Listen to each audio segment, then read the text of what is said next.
Good morning from the future. Well, it's the future of this podcast, but it's still your past. And it's my morning as this audio is imprinted on your brain. I need to tell you, we were exploring the Forgotten Dream storage. It's an interesting place there. It stores forgotten dreams, which now that I think about it is probably pretty obvious. Anyway, forgotten dreams are very useful in the various projects that we do. The thing is that the place that we store these dreams, and it's very dark in these rooms, kind of like a photographic dark room. Because if any of these forgotten dreams are observed, they become remembered dreams, and they're no longer contained in that storage. Well, at least until they're forgotten again and can be recaptured. We can't use remembered dreams in our projects. Anyway, the point is, to your ears, while we were here, we had some issues with the recording of Ken's audio. So I'm putting this here at the beginning of our podcast to let you know that the parts of his audio are not the best in some places.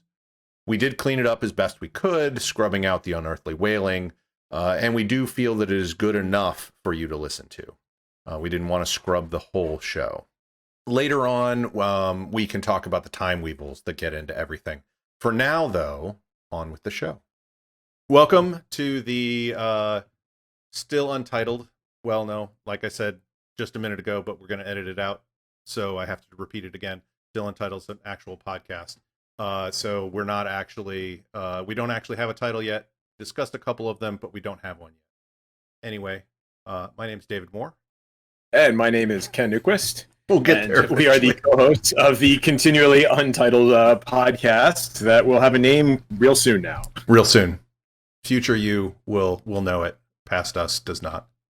Anyway, our podcast is about various gaming and geeky topics. We're still settling into the format, but generally what we do is we'll talk about what's gone on the past week with each of us, and then we'll dive into a general topic, pick it apart, and once we get feedback, which requires us to release these podcasts, we'll start adding that stuff in too.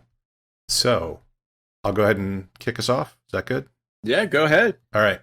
So this past week, I've been working on a personal coding project called that have the ultimately boring title of Campaign Mapper.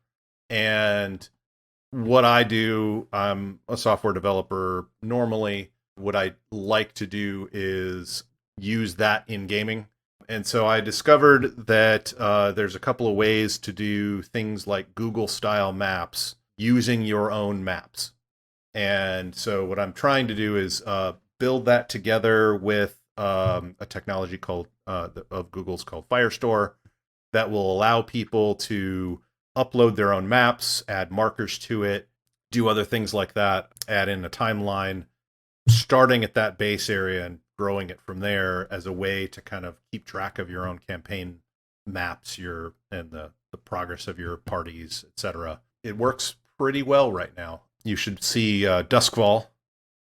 Seeing the map and pins. Yep. So there's some maps with some pins, and you can click over them, and it's got some extra information. You can click on the map and get the latitude and longitude. So there's some good fences available, and never dump a body.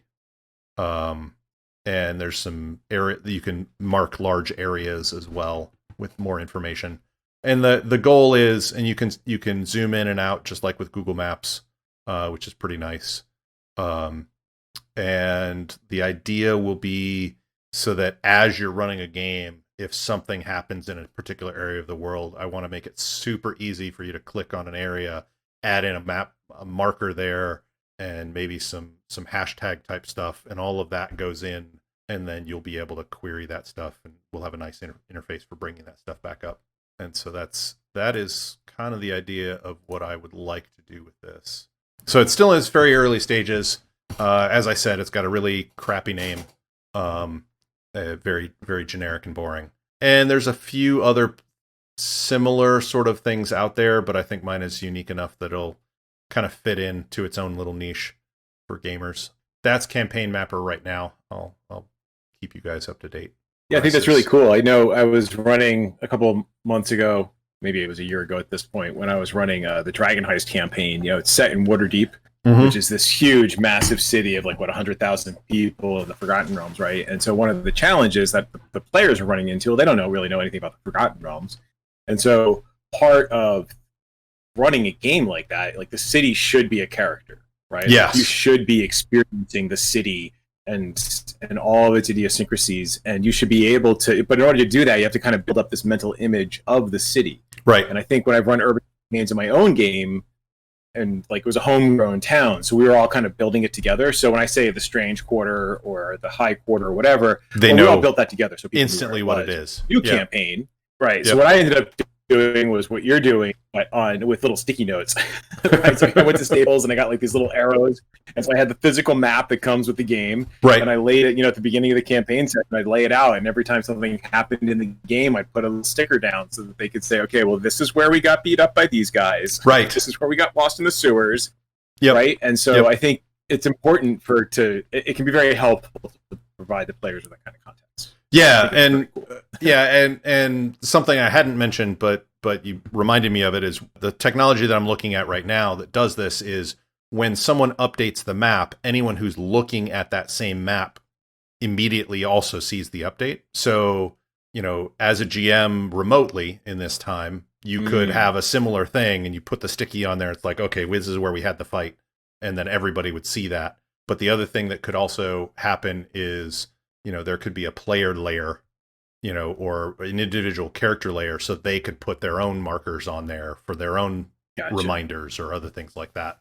Of like, hey, I want to blow this building up later with Fireball because I didn't like the guys there, or other things like that. Reminders for them. Right. That does remind me of a story from long ago days of my gaming. There's a guy I used to game with who every town we would go into, he would go and find the orphanage and make a donation. And everybody was like, oh, that's really weird and seems slightly out of character for your marginally evil kind of character. Why, and eventually we're like, why are you doing this? This seems very out of character for you. And he's like, finally, I'm glad you guys asked. It's so that when we do something horrible in the town, or if we do something horrible, because we never actually did, but if there was anyone that would do it, it might have been him. And we have to get away. I was going to run past the orphanage because I would know where it is, and I would fireball it. So every orphanage... That is despicably evil. Yes. So his theoretically altruistic donations to the orphanage was so that he knew where his target was if he had to get out of town quick and needed the authorities to stop chasing. That's fantastic. Yeah. My long running D&D campaign had an episode where we actually did do something horrible. Where there was this one guy, and we thought we thought he was an enemy of the group, right? And so the Black Razor Guild was chaos incarnate, right? And so we were tracking this guy, and we found his like hotel room in the city, and we had a bag of beans. And so we were just trying to. It was like one of those frenemy type things, and like we were just trying to be like, oh, we're gonna pull a prank on him, right? And so we sneak into his room, and we take like the potting soil, and we set it up so that when he opens the door, a little bit of water is going to pour into the potting soil, and the bean that we had put in there would sprout, right? And so we have the Encyclopedia Arcana Magica, the big 4-volume set, all of the magic items, right? So we from like second edition. And so we rolled it, and it caused meteor strikes the place where you planted the bean. Oh no! Oh no! So we do this. We back up to a safe distance, and I wasn't DMing it. One of my friends was DMing it. He rolls on the chart, and it was like all out in the open. We're like, oh no! And the meteor comes creeping down and destroys the roaring lion inn. And then chaos ensued, as everyone's like, well, I feel like I have to report it to the city guard, but if we report it to the city guard, this greater evil will triumph because reasons. So it was just another day in the life of the Black Razor Guild. Wow. We didn't blame it on the orphans, nor did we try and distract people by setting an orphanage on fire.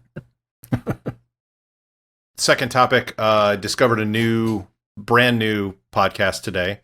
It'll be very old by the time, well, hopefully not that old by the time this comes out, called the D&D Dads podcast with Brennan Taylor and J.R. Blackwell. Evidently, they've been recording it over this past year, but have only started releasing episodes just now. They're defining what a D&D dad is, because a D&D dad could be a man or a woman. And, kind of the idea of what is a D&D dad. And so I've started listening to it today, and it was definitely their intro podcast. I don't have a good concept of what content they want to talk about, but they're both pretty awesome people. Brennan Taylor is a game designer. J.R. Blackwell is an awesome photographer and a game designer. Brennan probably does other things too, but that's all I know him from is the game design. And so they're both pretty awesome people in the Philadelphia area, and so I look forward to more episodes of that. Very cool. I will add it to my queue. Yeah, the very long queue if you're anything like me. I'm trying to get better. Yeah, I'm trying to get better. Yeah, so my next thing that I have been doing this week, however, is actually allowing me to get through that queue, which is I've been doing a lot more exercise daily. Almost every day, I've been doing about 3 walks a day. One in the morning after the early meeting at work, one at lunchtime, and then one after work when the sun has gone down a bit. And so it's about an hour worth of walking every day. And I actually broke into a jog yesterday, so maybe I'll join you in the 5 and 10Ks. I've been really enjoying it. It's given me energy. It allows me time to clear my head. Mostly I've been listening to I finished Patrick Rothfuss's Wise Man's Fear this week, and then listening to a bunch of music. And then this next week I'll probably be, or later this week, I'll be listening to podcasts again and clearing those out. But it gives me time to kind of think about other stuff instead of being in front of a computer all day. That's that. And then the last thing is our Tales from the Loop game is still going. And the only reason I want to write it down here is because our last session for this arc is probably this Friday. So next time we meet, I'd like to get your review / critique of Tales from the Loop and my GMing of it. Kind of going back to my Game Master show days. Plus, cool. We had talked about Labs podcasts. I have not done as much gaming in the last few years. So that might be another topic, is how to get back into gaming if you've stopped for a while. But that's basically my last week. How about you? Very cool. So, my thing I've been doing right now is trying to get caught up on my comic book reading. So it seems like we have a common theme of trying to get caught up on things. So at one point, let me take a step back. I'm a huge X-Men nerd. I love the X-Men. I've been reading them since I think I was a junior in high school. So that was like 1989, something like that. I completely fell in love with the X-Men. You can't see them in the game room right now, but there are many long boxes filled with X-Men comic books. So a friend of mine at work, Erwin. Sorry, go ahead. I was going to ask. So my X-Men was one of my first comic books that I was reading. I didn't collect a whole lot, but the one series I started reading slightly before it, but was the Brood, when the Brood first showed up. But I think that was I'm not sure when that was, honestly. So, but that's when when I started reading. I'm trying to remember because it's been a really long time. So I actually started reading classic X-Men, which was the reprints, and then I got into it when like all of like the really kick butt comic book artists came into being and were drawing for Marvel. So cool. Todd McFarlane and Jim Lee and Rob Liefeld, like that whole era of like the X-Men just went into overdrive. But as that was happening, I was also collecting backwards. So I think I collected into like that Brood era. So my conception of when the storylines hit is still a little mixed up because I was like forwards and backwards at the same time, right? Right. But I had this friend at work named Erwin who he and I are both. Problem is, we've both been back on so far to actually really talk about the current storyline. So in theory, we should be able to just sit down and geek out about the most recent release. But we can't do it because we're so far behind. So he and I have spent the last 2 years finally getting caught up on our comic books. And then I was just at the cusp. They just relaunched the whole X-Men universe with 6 new titles and a cohesive storyline and a kind of cool mechanic for bringing back all of the dead characters. And it was like this great baseline reboot. And then because it was popular and because my comic book store was having trouble filling like the orders, I now have holes in my collection. So like I was finally caught up, and I could not read my comic books because there were holes in the collection because I got 1, I missed 2 and 3, and then I got 4. Oh wow! And so I'm trying to be good, support your local game store, right? And so I'm working with them to fill in the holes, and then COVID hits, right? So now I'm like 6 months behind. But on the plus side, I also subscribe to Marvel Unlimited, which is an app and a website where you can really read. It's got like something like 25,000 comic books, digital comic books that you can read, and it's always 6 months behind whatever the current print release is, right? Ah, okay. And because they're finally releasing the comic books that I'm missing from my collection. Right. Yeah, I was wondering about to fill the holes. I was wondering about Marvel Unlimited in terms of how they didn't cannibalize their physical sales. So if they're 6 months behind, that they're not going to sell those comics from 6 months ago. So that's a good idea. So right, and so they do this thing where you can buy them. You can buy them digitally if you want, but they can only become free once 6 months have passed. So I am dangerously close to actually truly being caught up. And then Erwin and I can get together virtually and actually talk about the X-Men, which, I mean, honestly, I think we've been talking about doing this for 5 years. We can geek out about this stuff from years ago, like Mutant Massacre and what have you, or the Dark Phoenix Saga. But, we really want to talk about the current things. And, we just continually prod each other. It's like encouraging each other to exercise. But what we're doing is, no, dude, you got to get caught up. You got to get caught up so we can finally talk about this, right? So we are so close. I think in another 2 weeks, if I can just plow through these comic books, I will actually finally be caught up. That makes me a very happy geek. Very cool. Very cool. Yeah, if you do get caught up and have that conversation, you might want to have him over, and I'll just be a fly on the wall and listen. I'm still an X-Men fan. I just have not collected any of the comics. I'm not a big comic book person normally.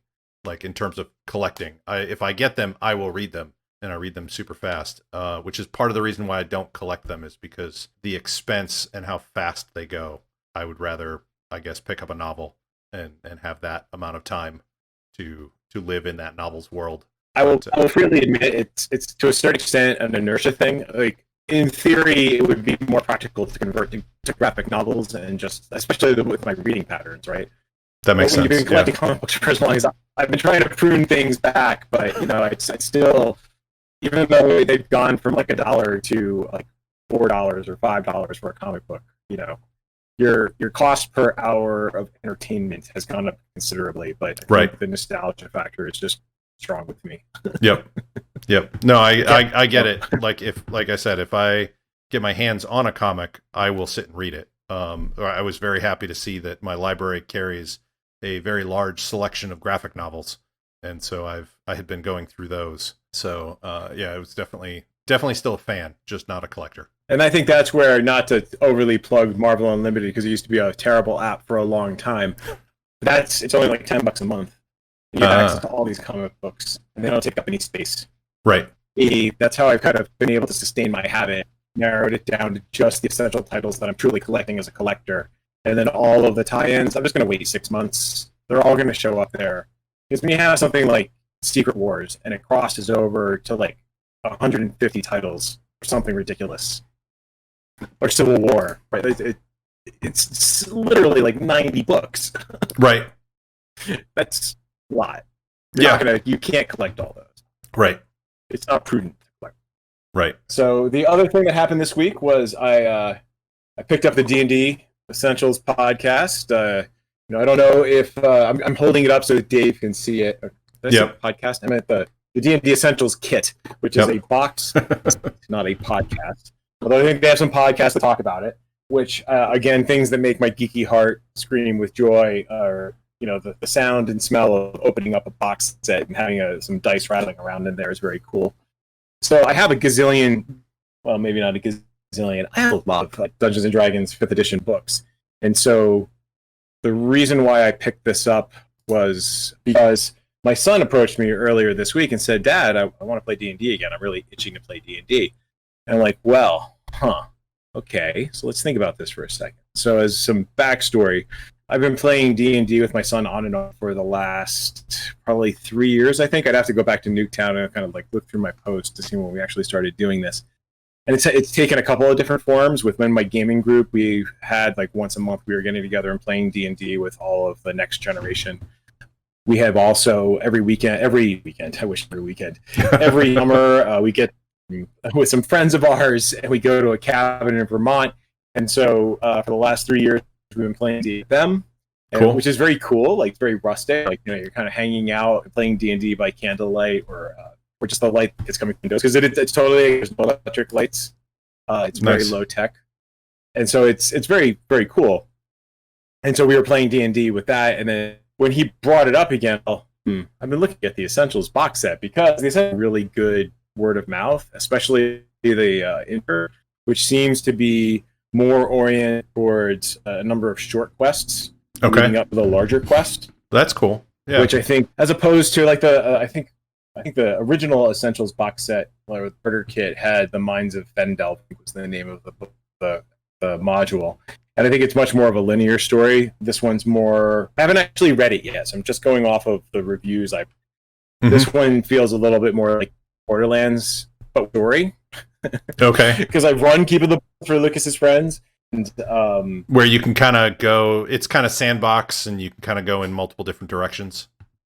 Yeah, so it's classic. It's a first edition D&D basic set, the original one from like the early 80s, right? And the challenge is that there's no story hooks. It's really just, hey, there are these mines of chaos over here. You want to go check them out?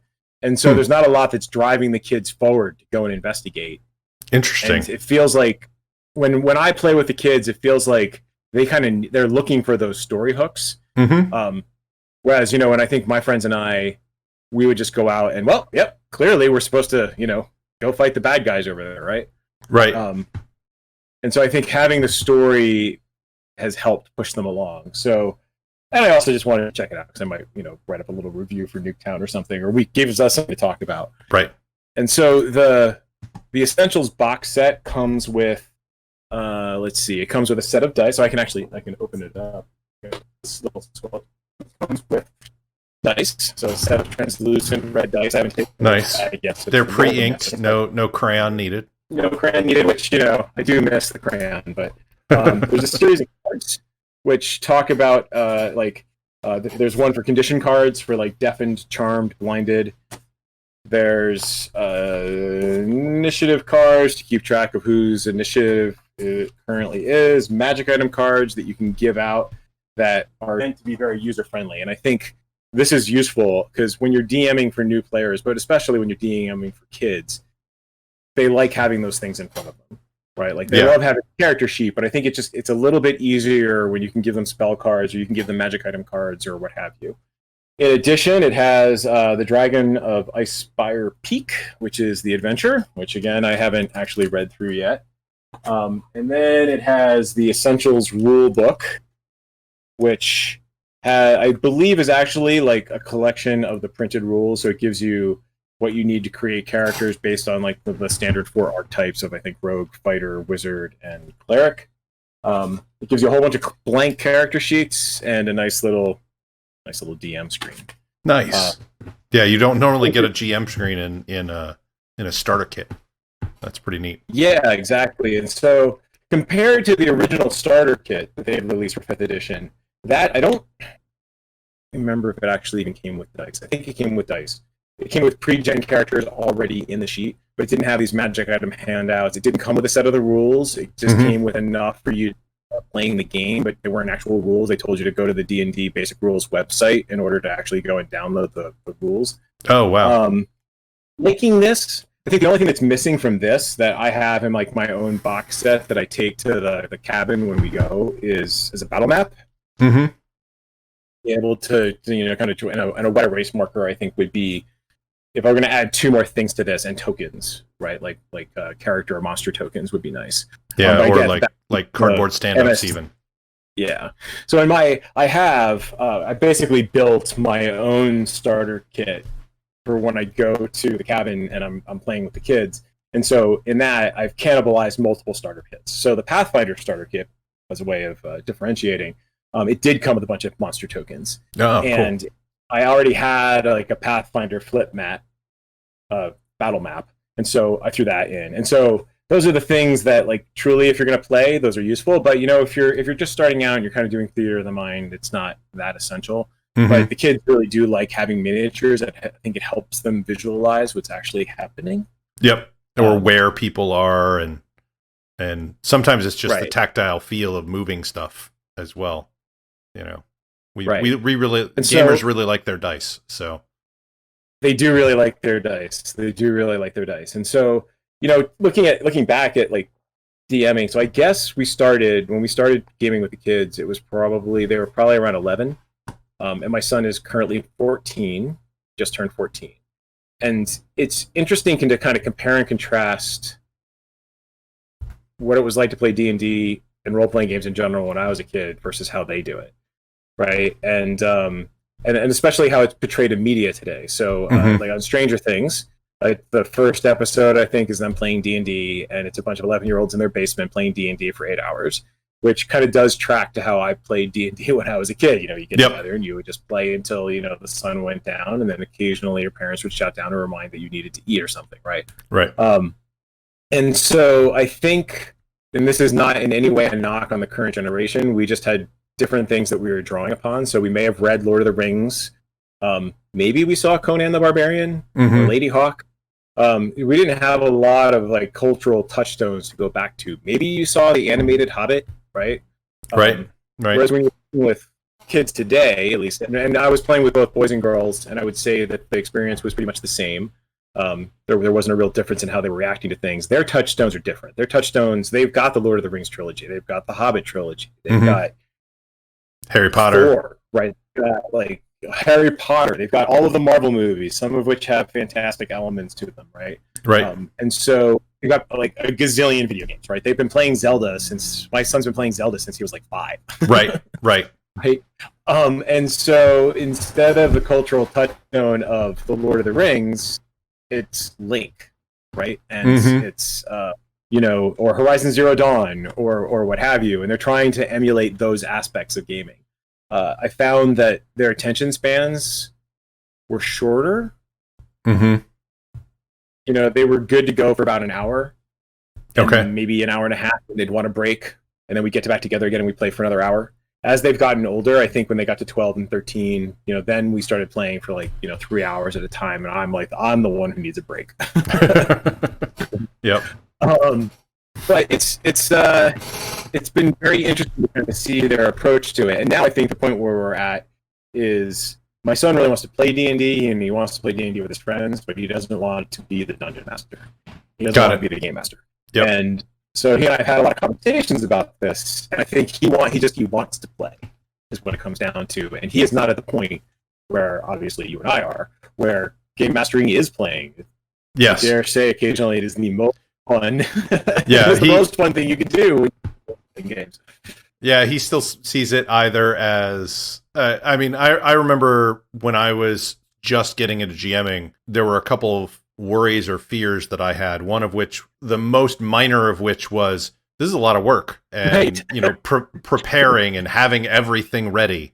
You know, it's like that was a lot to do. That was kind of overshadowing what the real fear of mine was, is what if I screw up and people don't like what I do? You know, like what if my friends aren't entertained by the things that I have brought to the table? As a player, you don't have that as much. You're one of several players, and if you aren't as fun, other people will be doing stuff as well. But as the GM, like, all the focus of every player is on you, which can be pretty daunting, you know, when you're starting out, especially. Right. I think the other phenomenon I've thought about, like just kind of comparing and contrasting the generations, is that if you look at kind of the history of D&D and kind of and how it rolled out. And my experience as a kid was primarily with Dungeons and Dragons. We didn't really. I wanted to play Star Frontiers, but no one would ever play it with me. Same. You know, with D&D, like, you know, you're looking at kind of how it got popular in the 70s and how it kind of took off in the 80s. it was the older kids that were playing it, right? Like they were playing it in college. The kids in high school were playing it because it was the cool thing to do. We were kind of like the hangers-ons, right? So I can remember like my friends' older brothers were playing D&D, and like they just had these books scattered around the house, and you would see these advanced D&D books, and you're like, Huh. that is cool. Yes. Like, we want to play. You're like, go away. And so there was like, yeah, you're playing it. It must be worth playing. So there's a little bit of spite there, right? Well, if you're not going to play with me, we're going to go figure it out for ourselves.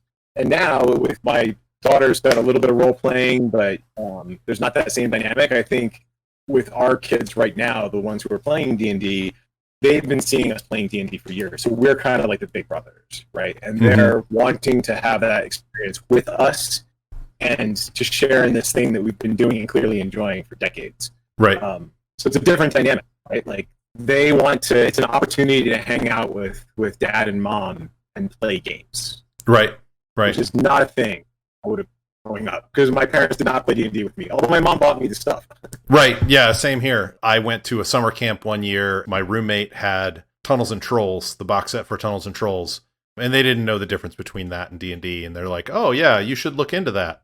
And it turned out that at the end of every camp day, some of the counselors, you could basically kind of do what you want, but some of the counselors would run sort of different events or different things to keep kids entertained. And one of the guys there ran a D&D game, a basic D&D game. And that sort of combination is how I got into D&D. And then my parents bought me the basic set when I got back. But even though like my dad's into theater and such, it just, that wasn't a thing for them to do. That was a literal game. Right. And they had more serious things for them to do. Whereas it's like kind of, it's different for us now, having grown up the entire time with D&D and other games. It's definitely different than when we were growing up. That's for sure. Right. So my gaming group has been together for going on 25 years. We've been playing almost weekly. Yep. All that time. Yep. Here and there, but even when we were breaking, that might be for a month at kind of the longest, right? So our kids grew up with them sitting on our laps, when they're like a year old, 2 years old. Yep. And like they're reaching for the dice, and we had to start using like bigger dice so that they couldn't choke on the 20-sider, right? Right. Pro tip: keep the small dice away from the children who can swallow them, because you don't have to explain that to the doctor. Like, was he joking? What did he swallow? Yeah. Why is there a D20 in this kid's? D20, 12. Yep. Yeah. When that started happening, we were doing the Game Master show at the time, and so we were doing a lot more story type games, and a lot of those games used D6s or whatever. But regardless, what we did was Aaron and I, we went out and bought big foam D6s, so that when my kids would reach out and grab dice, they would go for the big yellow dice, not the small, easily choked on dice. Right. And so it was perfectly fine for them to pick it up and throw those and et cetera.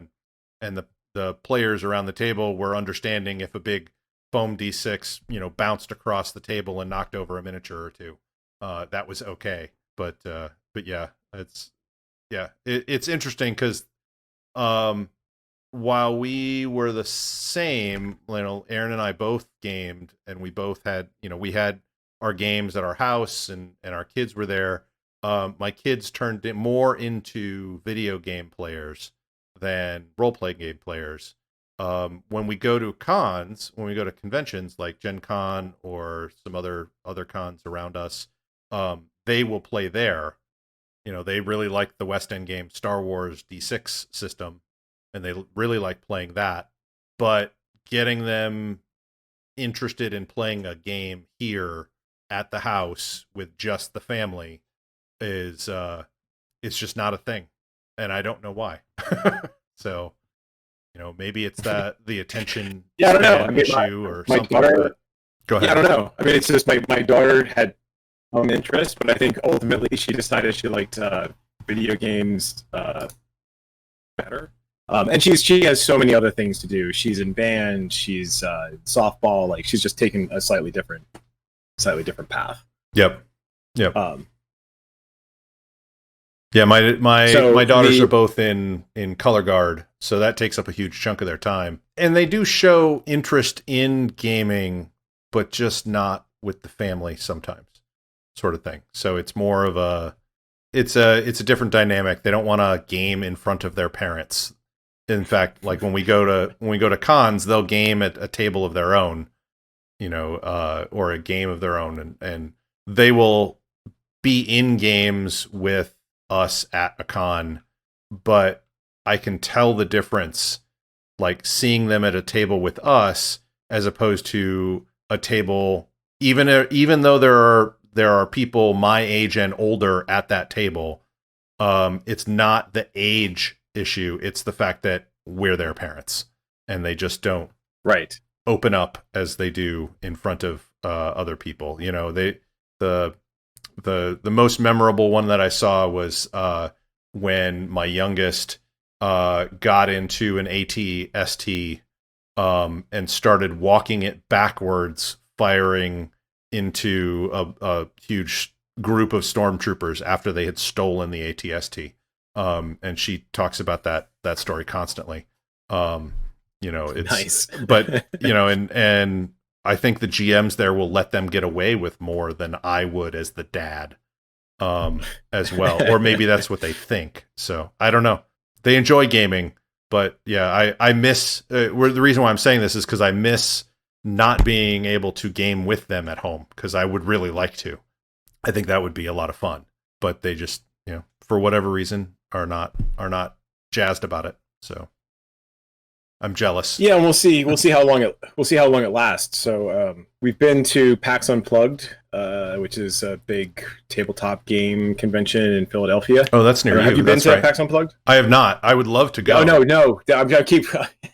You mentioned Philadelphia earlier in the podcast, and for some reason I had this mental image of you being down there, but obviously you're far away from there. Yeah. But yes, we're able to get down to Philly for PAX Unplugged, and it was cool because it's this huge convention, and we did not send them off on their own to do it because I think at the time they were 12 and 13, so we weren't quite ready for them to do that. I think I think the next time, whenever we get to the point where we can have big conventions again, they'll be of an age where they'll probably want to go off and do it themselves. They were doing, but even there, they weren't necessarily playing. I think they played one D&D game, like one of the 2-hour slots, but they were there playing Exploding Kittens and Pokemon and some other like tournament style games. Yep.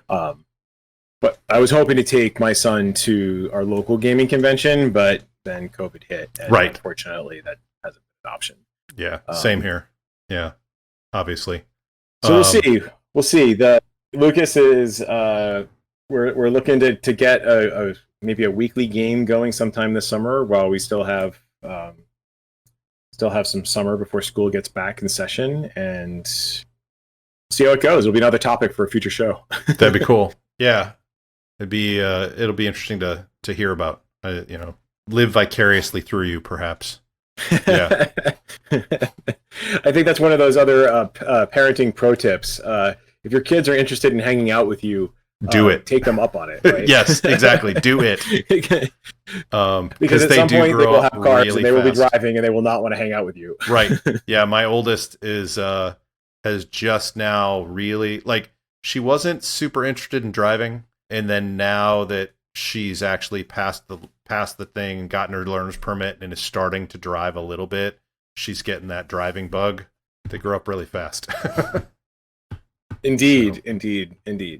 I don't have anything else right now. I'd like to get the kids into gaming here. Like if I have a multiplayer game on a video game, like split screen or something like that, they are all in for it.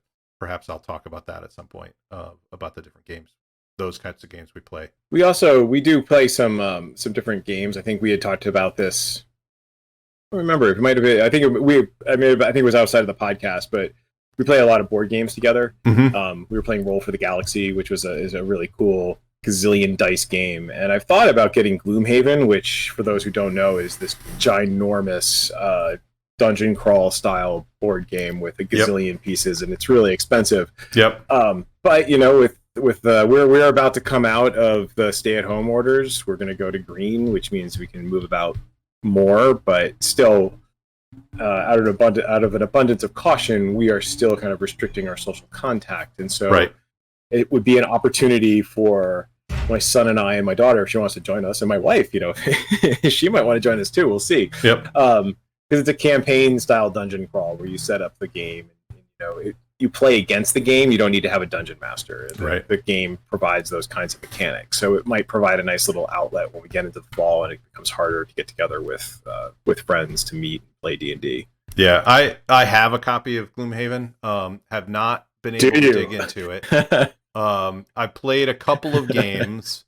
What I found was the best way to start getting into it is there's layers of systems in Gloomhaven, and there's like the dungeon crawl system, where like here's your players, here's your characters, here's their abilities, here's the monsters, go at it. Paring it down to just that made things go really well. I highly recommend getting one of the Gloomhaven helper apps instead of setting up all the dials and other stuff like that. All the fiddly bits. All the fiddly bits. The fiddly bits are great, but it takes a long time to set up. One of the ways that I was able to get the kids to play the one session we did play, which was I set up everything at the beginning, so that when they got there, basically I could explain the game. They picked their characters, and we just started, because setting it up can take an hour. Especially if you're the only one doing it. I had played with some other friends of mine, and we had a limited amount of time, and so rather than doing, you're traveling there, pull from this deck and find out what happens to you on the way there.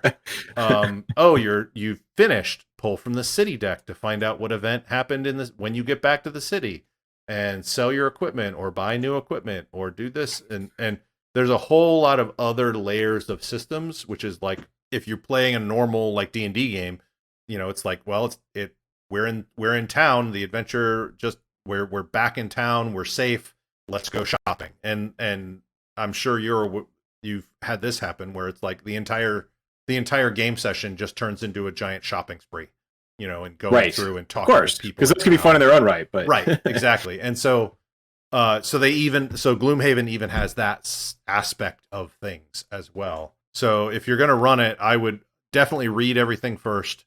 But if you have any players that might be shy of the game because of its hugeness, just pare it down to the dungeon crawl portion of it. And it also shortens the length of time that the actual game... I mean, it's not a long game per session, but you can probably cut 20 to 30 minutes off of it if you don't do the road deck and the city deck and the... let's make sure we've got all our XP and everything else like that, and just kind of do it as a fun, almost Hero Quest-like game. Yeah, that's exactly what I was thinking. I think, one of the challenge... I have a friend who would kill me if he hears me actually talking about getting Gloomhaven, because he's wanted to do it for years. But the problem is that, it's so complicated and it can do all of these things. It's like, well, geez, if I'm going to do this, I'm just going to play a role-playing game, because you're most of the way there, right? Yep. Except in this particular use case, when we're basically, especially if the outbreaks get worse and we go back into, more strict stay-at-home orders, we're getting a little stir-crazy. And so having a thing that he and I could break out going into the fall, and, we take over the dining room table for a few weeks. Yep. It might be a nice thing. Yeah. It might be a worthwhile investment. Gloomhaven is a good sales tool for a gaming table where you can cover it up in between sessions. Indeed. So the dog or the cat doesn't destroy the setup, or a stray breeze.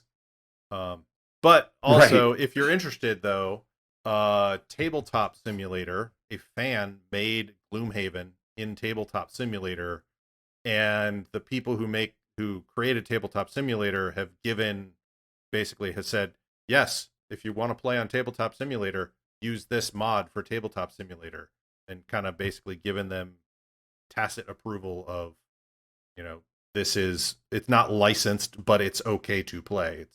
There's a lot of things on Tabletop Simulator that are meant to get around copyright. This is something that has been given permission. So if you do that, let me know, and I will play. So I would love to play. That in mind. It looks really cool. It looks like a lot of fun. Very much in the hex crawl old school sort of spirit. The vibe that it gives off to me. Right. Which is another reason why I've been sorely tempted by it. But pre-COVID, they're just I couldn't rationalize it enough. It's $100. It is. It's a substantial investment, and it's a legacy type game. So like you can buy, and actually this is what I did is you can buy removable stickers. But normally the game comes with stickers that you place on the game board, which is like the map of the world of like where you've been and showing your progress through things. And there's stickers that go on your character's cards to improve them as you're gaming and as your character levels up and things like that. So it's like basically meant to be played once. Right. And $100 to play a game once. It is a ton of sessions, so you definitely have the fun to cost ratio is definitely in the fun side, but $100 up front seems like a lot. But then again, if you look at the main 3 D&D books is just about that much anyway, nowadays. Yeah, exactly. The other one would be Space Hulk. If I could find a reprint of Space Hulk, I think he would enjoy that a lot. It's a lot of games that are going to get us through the winter. It's a lot of fun. You know what? And in fact, let's talk after this about Space Hulk. So I have it. Let me just put it that way. I think we should go ahead and call it here for the week, and we'll talk about it later. We'll talk about things next week. Thanks again for joining us on this. Soon to be, maybe we'll put in the title of the podcast later in some sort of bad dubbed voiceover of